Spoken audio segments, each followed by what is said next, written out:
भारत में रेलवे और Catholic church के बाद सबसे ज्यादा संपत्ति अगर किसी के पास है तो वो वक्फ बोर्ड के पास है।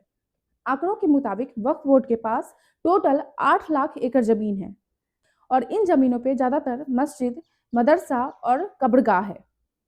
आइए जानते हैं वक्फ बोर्ड के पास आखिर इतनी संपत्ति आई कहां से। वक्फ बोर्ड के पास ज्यादा संपत्ति मुस्लिम शासनकाल में आई। दिल्ली सल्तनत के स्थापना के साथ ही वक्फ बोर्ड को संपत्ति जो है सो मिलती रही।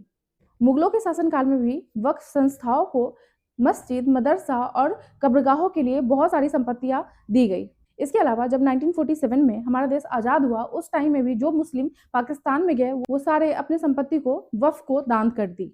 वक्फ बोर्ड की संपत्तियों को लेकर के जो विवाद है वो कोई नया विवाद नहीं है। जब हमारे देश में अंग्रेज थे उस टाइम में भी ये विवादें चली आ रही थी। अंग्रेजी शासनकाल के दौरान भी वक्फ की संपत्ति को लेकर के बहुत ज्यादा विवाद उठते रहा और ये मैटर जो है सो लंदन स्थित प्रीवी काउंसिल तक पहुंच गई और इसके बाद ब्रिटेन में 4 जजों की बेंचें बैठी और वक्फ बोर्ड को अवैध करार दे दिया गया।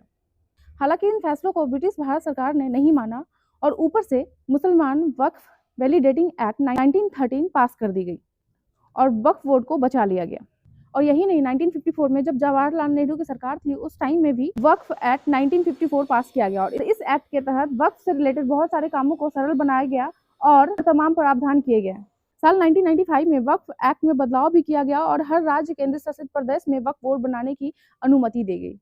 और उसके बाद हर साल वक्फ बोर्ड को लेकर के जो है सो बहुत सारी कंट्रोवर्सीज इंडिया में होती है, क्योंकि वक्फ जिस संपत्ति पे दावा कर देता है कि ये संपत्ति वक्फ बोर्ड की है, वक्फ से रिलेटेड है, तो फिर उसको चैलेंज करना बहुत ही मुश्किल हो जाता है।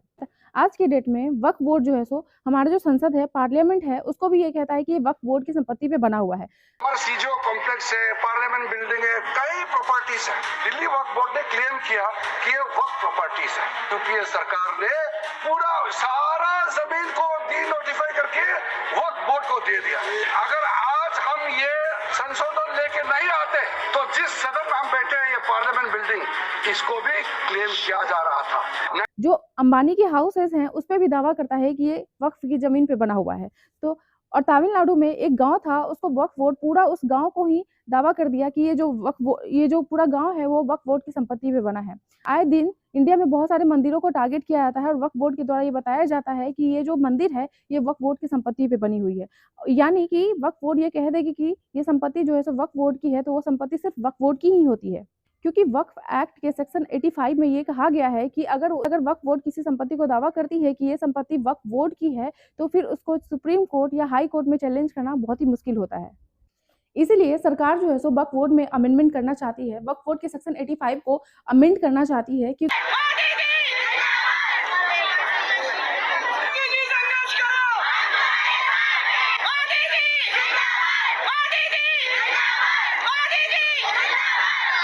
और इस चीज में मुस्लिम महिलाएं भी सपोर्ट कर रही है सरकार को कि वक्फ बोर्ड में जो है सो अमेंडमेंट किया जाना चाहिए। और इसके बारे में बहुत सारे लोग ये भी कह रहे हैं कि सरकार की नज़र मुस्लिम संपत्ति पे है, वक्फ बोर्ड पे है, मतलब मुस्लिम के अधिकारों को भी छीनना चाहती है सरकार। इस पे आपकी क्या ओपिनियन है, प्लीज कमेंट करके जरूर बताएं। मिलती हूँ मैं आपसे नेक्स्ट वीडियो में, तब तक के लिए जय हिंद।